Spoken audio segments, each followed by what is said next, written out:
Senhor esteja convosco. Ele está no meio de nós.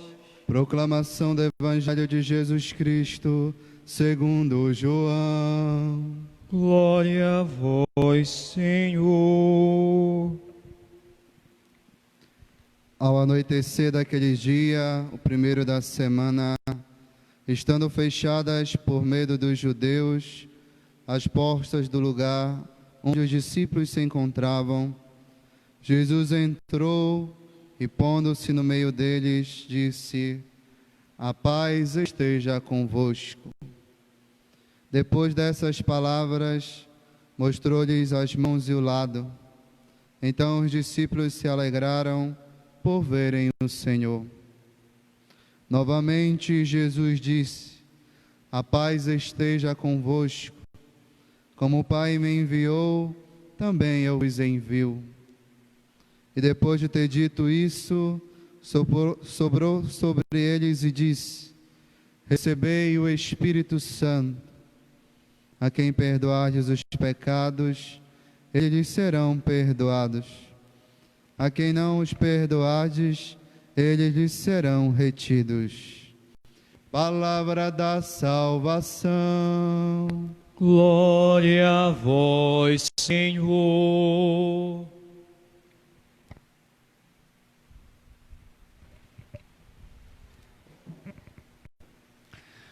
Caros irmãos, Evaristo, diácono, seminarista aqui presente, e caros irmãos que nos acompanham, não só assistindo, mas em comunhão conosco, através do Facebook, paz e bem. Paz e bem. Nós celebramos hoje Pentecostes. Pentecostes é a plenitude da Páscoa, é o coroamento da Páscoa. Porque na reflexão teológica do Novo Testamento, Páscoa, Ascensão e Pentecostes é como que um único e grande mistério da vitória de Jesus, da glorificação de Jesus, da elevação de Jesus, da presença de Jesus na comunidade, que é celebrada de diversas formas ou em diversos momentos e em celebrações distintas na liturgia, mas que é um único e mesmo mistério, porque Páscoa, Ascensão, Pentecostes, é tudo a vitória de Jesus, a glorificação de Jesus, a plenitude da vida que se manifesta e que se revela em Jesus. Bom, e tudo isso é Páscoa. Bom, especificamente Pentecostes, nas leituras que nós ouvimos hoje, existem no Novo Testamento duas versões sobre Pentecostes. Há dois relatos de Pentecostes. E são as duas versões que nós ouvimos hoje. Uma delas, que está nos Atos dos Apóstolos, São Lucas faz coincidir Pentecostes com a festa da aliança do povo judeu, 50 dias depois da Páscoa. E o Evangelho de hoje, de São João, ele coloca Pentecostes no mesmo dia da Páscoa. São cronologias diferentes, mas a teologia é a mesma. O sentido é o mesmo. Vamos ver o Evangelho de São João, o que diz. O contexto que ele coloca. Ao anoitecer daquele dia, o primeiro da semana, estando as portas fechadas, e por medo dos judeus, os discípulos se encontravam aí reunidos. Anoitecer, portas fechadas e medo. À noite, casa fechada e o medo, a insegurança. Parece que essa é a realidade da comunidade, é a realidade dos discípulos. E o que é Pentecostes? Jesus, pondo-se no meio deles, disse: a paz esteja convosco. E mostrou-lhes as mãos e o lado, soprou sobre eles e disse de novo: a paz esteja convosco. Soprou e disse: recebam o Espírito Santo, eu vos envio. Então vamos repetir: é noite, portas fechadas, corações trancados, né? E um medo. E o que é Pentecostes? Primeira coisa, Jesus está no meio da comunidade. Jesus está com os seus. O centro da comunidade reunida, ou da nova comunidade, é Jesus. E quem é Jesus? É aquele que está com as mãos chagadas. Quer dizer, é aquele que se doou, que se ofereceu. Está com as mãos chagadas, mas vitorioso. É aquele que venceu a dor, venceu a tortura, venceu o ódio, venceu a vingança, venceu a morte e está presente. Então, o centro da comunidade, no meio deles, está Jesus. E qual é a saudação? A paz. A paz é fruto do Espírito. A paz é fruto da Páscoa. A paz, só tem paz quem venceu o medo. Quem tem medo não tem paz. Só tem paz quem venceu o ódio. Quem tem ódio não tem paz. A paz venceu a vingança. Porque quem tem espírito de vingança não tem paz. Então, o primeiro fruto de Pentecostes, a gente percebe, é a nova comunidade. É uma realidade nova para todos e para a comunidade. Então, o Espírito, a presença de Jesus é no meio da comunidade. O Espírito é dado à comunidade. Não é para cada pessoa individualmente. É para a comunidade reunida. E outra consequência, qual que é? Como o Pai me enviou, eu vos envio. Então, do medo à paz. Das portas trancadas, o mundo. Eu vos envio. E na noite, a vitória da noite é o dia. Porque o dia ainda não acabou. É interessante essa questão do dia, porque para os judeus já era um novo dia. A partir das 6 horas da tarde, o dia para nós começa meia-noite, para eles começavam à tarde, pelas 6 horas. Então, de um lado já é noite, agora João diz que ainda é dia, é o primeiro dia. Então é um dia que não acaba, é um novo dia. Então a noite foi vencida, as portas foram abertas e o medo foi transformado. Tudo isso é Páscoa, tudo isso é Pentecostes. E Jesus sopra sobre eles o Espírito.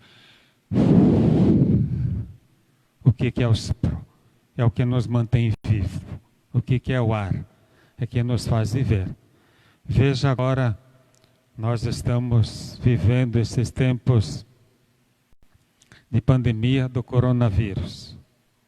Este vírus não ataca só o pulmão, ataca a circulação sanguínea, provoca trombose, ataca os intestinos, ataca os rins, ataca o fígado, ataca o coração. Mas quando chega no pulmão, é fatal. quando falta o ar, é a morte. E Jesus transmite a vida, o Espírito, o sopro. E que vida? A mesma vida que ele tinha. Então é o sopro de Jesus, é o Espírito de Jesus. E com o Espírito de Jesus, o que ele sopra? A fé de Jesus, o amor de Jesus, a cordialidade de Jesus, o acolhimento de Jesus, a vida missionária de Jesus, o projeto de Jesus, a esperança de Jesus. Então esse é o sopro de Jesus, é o Espírito de Jesus sobre a comunidade. Isso é Pentecostes. Então, essa é a teologia que João vai desenvolvendo quando fala de Pentecostes. Recebei o Espírito Santo. A quem perdoardes os pecados, eles serão perdoados. A quem não perdoardes, eles não serão perdoados, serão retidos. O que é o pecado? Quais são esses pecados? Para João, os pecados é esta sociedade que matou Jesus. É a estrutura, é a organização, é o ódio, é o mecanismo social, político, econômico que conduziu Jesus à morte. Esse é o pecado do mundo. A estrutura de morte presente no mundo. São os mecanismos de morte presente no mundo, na sociedade ou internamente no coração de cada um. Isso é pecado. Aquilo que produz morte é pecado. Seja onde for. Na sociedade, nas leis, na economia, no ódio das pessoas, na imprensa, nas notícias, na mentira, nos fake news.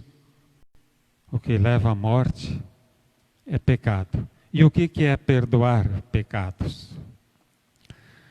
Bom, perdoar pecados é superar, em primeiro lugar, é enfrentar esse mecanismo que provoca a morte. Então o Espírito de Jesus vem trazer aos cristãos aquela força, aquela sabedoria, aquela inteligência, a ciência, aquela capacidade de enfrentar os mecanismos que provocaram a morte de Jesus e que continuam provocando a morte na sociedade. É preciso muito espírito, muita sabedoria, muita força.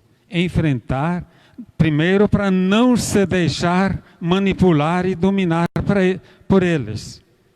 E depois enfrentá-los para vencê-los.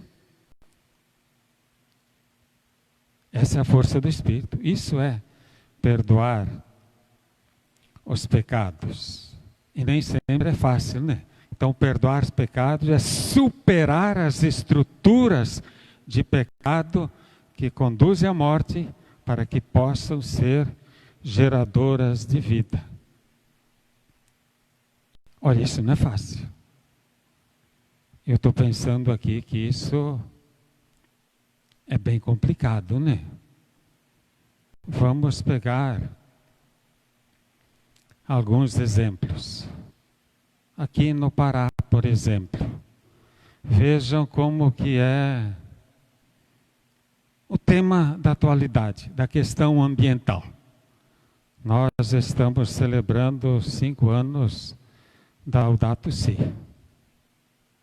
Ela é a denúncia de uma estrutura, de um projeto de sociedade, de economia, uma concepção de progresso e desenvolvimento que é expropriatório e que é destruidor da natureza e que leva à morte.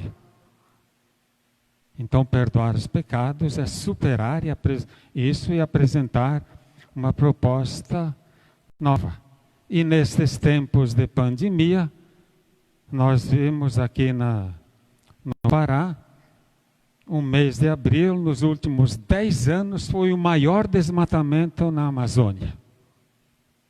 Isso é morte. Então, o que significa perdoar o pecado do desmatamento? Significa enfrentar essa estrutura, essa máquina de destruição, de desmatamento, de morte e vencer.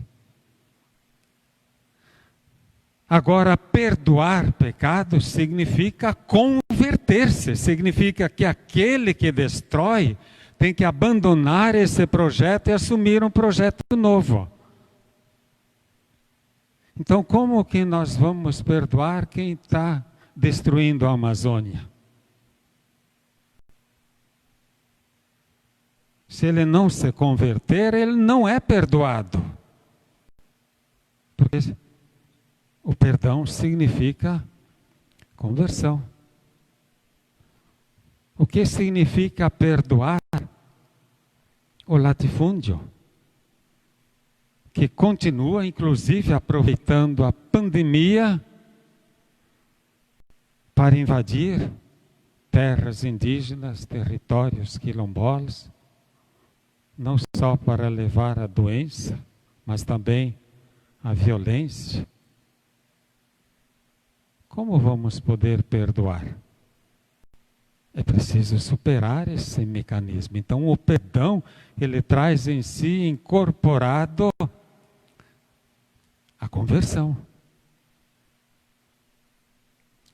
Vivemos numa realidade política. Bom, crise política não é novidade no Brasil. Mas com tanta mentira, como será que a gente vai perdoar os políticos?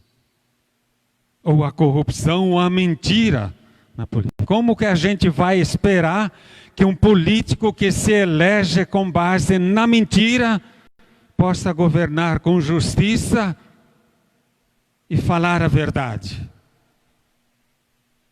Eu não consigo acreditar. É difícil perdoar. Porque perdoar significa que ele está disposto a se converter. E eu já encontrei gente assim. Aqui mesmo no Pará, já ouvi histórias de gente, migrantes que chegaram há 40 anos atrás, disseram, olha, nos disseram aqui que preciso derrubar, queimar e fazer produzir. E nós acreditamos. Eu derrubei, eu queimei.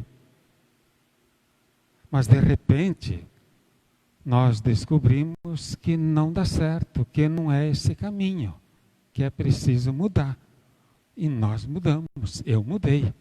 Hoje eu não queimo, hoje eu não desmato, hoje eu preservo, hoje tenho uma outra prática agrícola.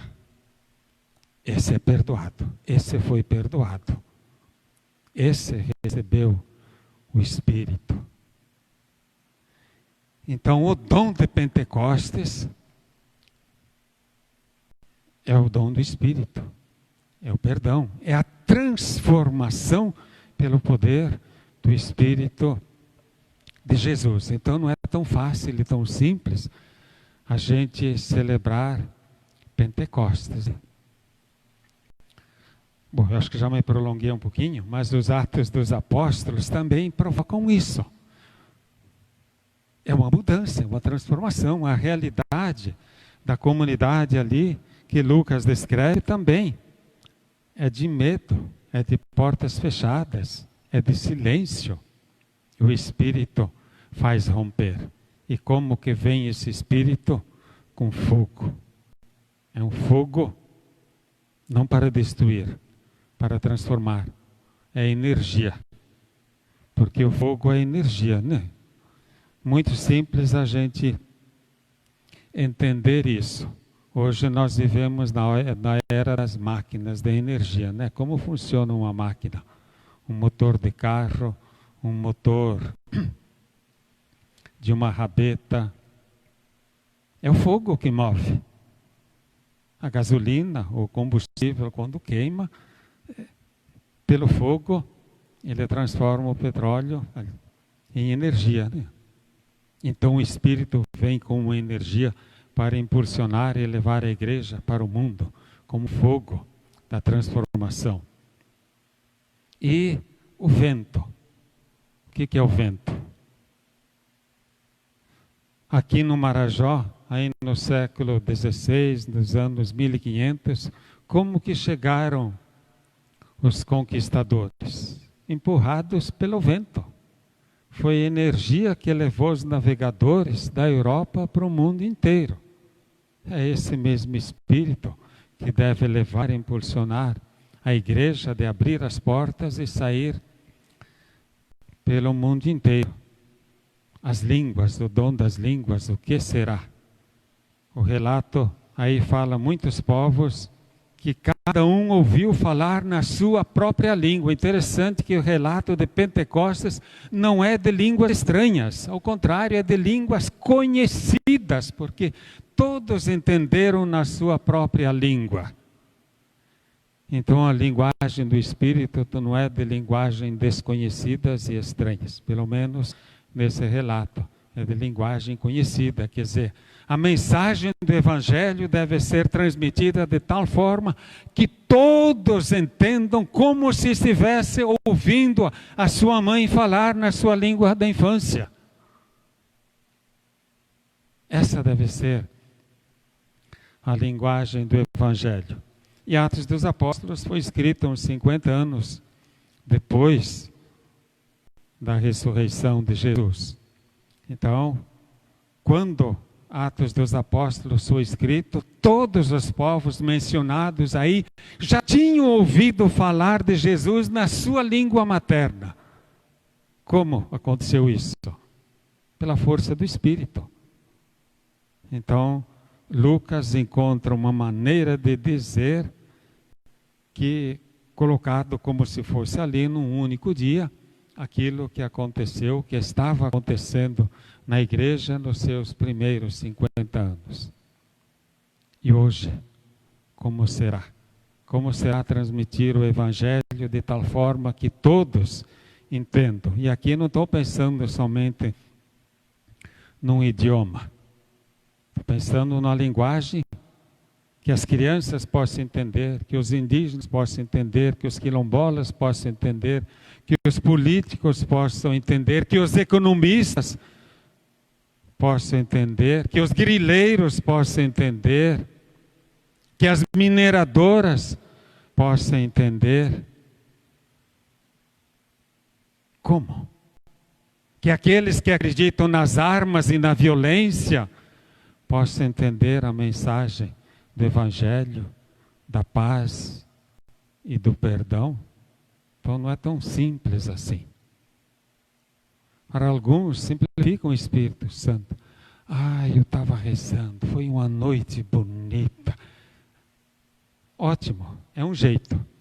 As reflexões sobre o Espírito no Novo Testamento diz que ele se manifesta de muitas formas, né? Só nos Atos dos Apóstolos tem 5 relatos de Pentecostes. A segunda leitura é uma teologia. E se manifesta de vários modos. Então, se para uns ele se manifesta numa tranquilidade de alma e de coração, será que ele não se manifesta também na indignação de alguém que se revolta contra a corrupção, contra a violência e contra os desmandos políticos?